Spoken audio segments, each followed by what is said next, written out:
दोस्तों, हिंदू धर्म में गाय को माता का स्थान दिया गया है, इसीलिए गाय को गौ माता कहा जाता है। और हिंदू धर्म में गाय को माता का दर्जा देने की वजह से ही बहुत ही पवित्र माना जाता है। यह भी कहा जाता है कि गाय में 33 कोटि देवी देवता विद्यमान होते हैं, विराजमान होते हैं, या ऐसे कहें कि 33 कोटि देवी देवता उनमें वास करते हैं। इसीलिए गौ माता को बहुत ही पूजनीय माना जाता है। कहा जाता है कि गौ माता को कुछ भी खिला देने से या उनकी सेवा करने से काफी शुभ फल की प्राप्ति होती है। और यह भी कहा जाता है कि गौ माता उनकी पूजा करने से सभी देवी देवताओं की पूजा करने के बराबर का फल प्राप्त होता है। वैसे भी गाय का महत्व तो वैदिक काल से ही चला आ रहा है और खुद भगवान श्री कृष्ण भी गौ माता से काफी स्नेह रखते थे, इसीलिए उनकी सेवा करते थे। दोस्तों, गौ माता की सेवा करने से या उन्हें कोई छोटी से छोटी चीज भी खिला देने से या उनके सामने कोई मंत्र बोलने से बहुत ही शुभ फलों की प्राप्ति होती है।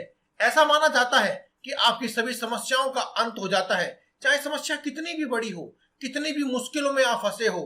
गौ माता की सेवा करने से या फिर उन्हें छोटी से छोटी चीज या उनके प्रति कोई भी उपाय करने से आपकी वह सभी समस्याओं का अंत हो जाता है।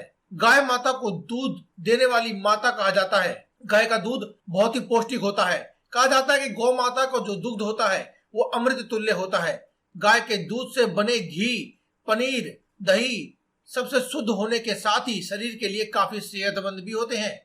गाय का गोबर, गौमूत्र भी काफी लाभकारी माना जाता है। यह भी कहा जाता है कि गौमूत्र को पीने से कई प्रकार की गंभीर बीमारियों का भी इलाज हो जाता है। और गाय के गोबर से सूखे उपले बनाकर उसे जलाने से निकलने वाले धुएं से हवा में मौजूद विषैले कीटाणु भी खत्म हो जाते हैं। यही कारण है दोस्तों कि कोरोना काल में भी इसका बहुत इस्तेमाल किया जा रहा है, ताकि वातावरण में से एक और कीटाणु और विषाणुओं का नाश हो और साथ ही साथ घर में सकारात्मकता भी फैले।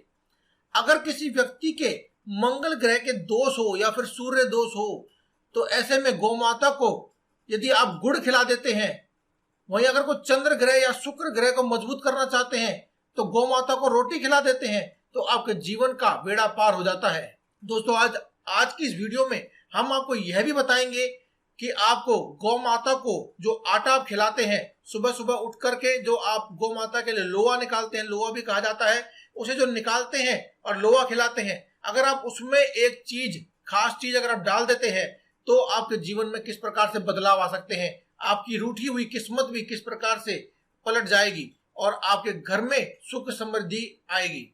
दोस्तों, इसके लिए दोस्तों आप सुबह सुबह उठ जाएं, जल्दी उठने के बाद स्नान आदि कर लें और अपने नित्य कर्मों से निर्वृत्त होकर के आप स्वच्छ होकर अपने रसोई घर में जाके आप गौ माता के लिए उनके निवेद आप आटा लगाएं, या फिर जो भी आप नित्य अपने घर के लिए खाना बनाने के लिए आटा लगाते हैं वही आटा लगाएं। और उस आटे में बस नमक ना डालें, थोड़ा सा आटा अगर आप हो सके तो आप अलग से लगा लें और उसके अंदर थोड़ा सा गुड़ और थोड़े से काले चने जो रात को आपने एक रात पहले ही भिगोए हों, ऐसे चने, थोड़े से चने आप डाल दें और उसका एक लोआ बना करके गौ माता को खिला दें। ऐसा माना जाता है कि गौ माता को यह खिलाने से आपके घर में चाहे दरिद्रता कितनी भी हो, कितनी भी पुरानी हो, बड़े से बड़ा कर्जा हो या फिर अटका हुआ पैसा हो, वह भी मुक्त हो जाता है और रुका हुआ व्यापार भी चल पड़ता है। और अगर आपके कोई नए काम में कोई व्यवधान आ रहे हैं या मुश्किल आ रही है तो वह भी आपकी दूर हो जाती है। दोस्तों, वैसे भी कहा जाता है कि हर दिन की सुबह जब भी आप घर में रोटी बने तो पहली रोटी आप गाय को जरूर खिलानी चाहिए या फिर एक रोटी उनके लिए जरूर निकालनी चाहिए। आज की इस वीडियो में हम आपको बताएंगे कि पैसे की तंगी को दूर करने के लिए या फिर धन की प्राप्ति की इच्छा को पूरा करने के लिए आप कौन सा उपाय कर सकते हैं।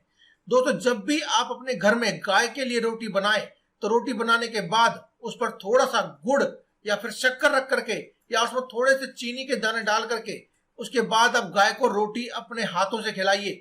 गाय को रोटी खिलाने के बाद आप उनसे हाथ जोड़ करके और अपनी आंखें बंद करके अपनी मनोकामना भी कहें।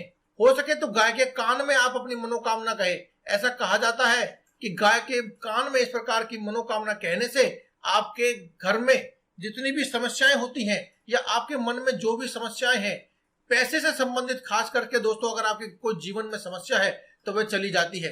दोस्तों, इसके साथ साथ हम आपको बताना चाहेंगे कि गौ माता के ऊपर हाथ फेरने का एक उपाय होता है जिसे बहुत ही लाभकारी माना जाता है। कहते हैं कि यह उपाय बहुत ही चमत्कारी है और इसे करने से बहुत से लोगों के जीवन में बदलाव आए हैं। दोस्तों, अगर आपकी कोई विशेष मनोकामना है, चाहे वह धन प्राप्ति की मनोकामना हो या फिर अपने जीवन में सफलता प्राप्ति की हो, रुके हुए व्यापार को आगे बढ़ाना चाहते हैं, या फिर आपके घर में कोई विवाह संपन्न करने के लिए कोई मुश्किलें आ रही हैं, या किसी भी प्रकार की समस्या है, तो आप इस उपाय को कर सकते हैं।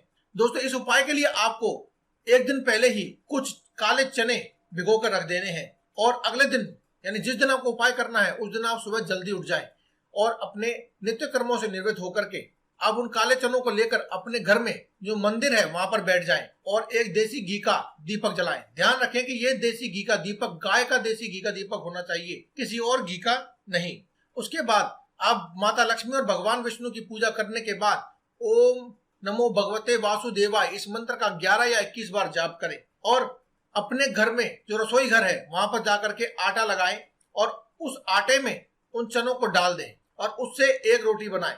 उस रोटी के ऊपर थोड़ा सा गुड़ रख करके आप गौ माता को खिलाएं, और गौ माता को खिलाने के बाद गौ माता की पीठ को सहलाएं, और पीठ सहलाते हुए अपनी मनोकामना, जितनी भी आपकी मनोकामनाएं हैं या फिर आपकी जीवन की समस्या है, उन्हें आप कह दीजिए।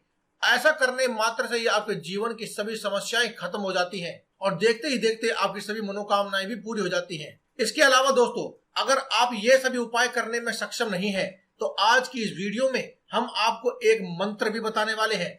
इस एक मंत्र को आपको केवल गौ माता से कह देना है, या फिर आप गौ माता के सामने खड़े होकर के इस मंत्र का उच्चारण करें। दोस्तों, गौ माता के लिए किए जाने वाले सभी उपाय 33 कोटि देवी देवताओं को सीधा संबोधित करते हैं और उन तक आपकी बात पहुंचाते हैं, आपकी समस्याएं पहुंचाते हैं। ऐसा माना जाता है कि साक्षात 33 कोटि देवी देवता विद्यमान होने की वजह से गौ माता के लिए किया गया कोई भी उपाय आपको बहुत ही जल्दी फल प्रदान करता है, और सभी उपाय एक तरफ और गौ माता के लिए किया गया उपाय एक तरफ। इसीलिए दोस्तों, आज की इस वीडियो में हम आपको एक ऐसा मंत्र बताने वाले हैं।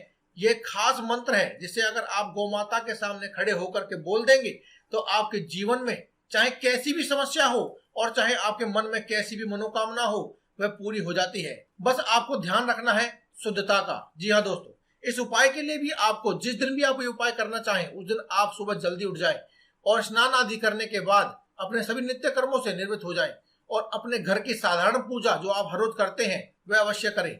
उसमें माता लक्ष्मी और श्री हरि विष्णु का भी ध्यान करें। उसके बाद अगर आप कुछ गौ माता को खिला सकते हैं तो वह अपने साथ लेकर के जाएं, या खिलाना चाहते हैं तो भी अपने साथ लेकर के जाएं।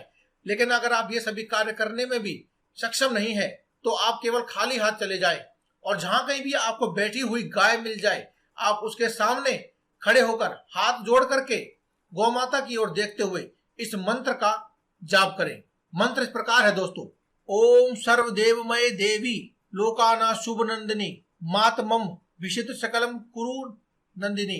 दोस्तों, इस मंत्र का आपको केवल 5 बार जाप करना है। अगर आपको ये मंत्र याद न रहे तो आप वीडियो को पॉज करके इस मंत्र को लिख लें और उसे अपने साथ लेकर के जाएं, और लिखे हुए मंत्र को आप अपने हाथों के बीचों बीच रख करके आप गौ माता से ये 5 बार इस मंत्र को कहें और उसके बाद अपनी सभी मनोकामनाएं भी कह दें। इस मंत्र के उच्चारण के बाद गौ माता को नमन कीजिए और मन में अपनी सभी मनोकामना कह दीजिए।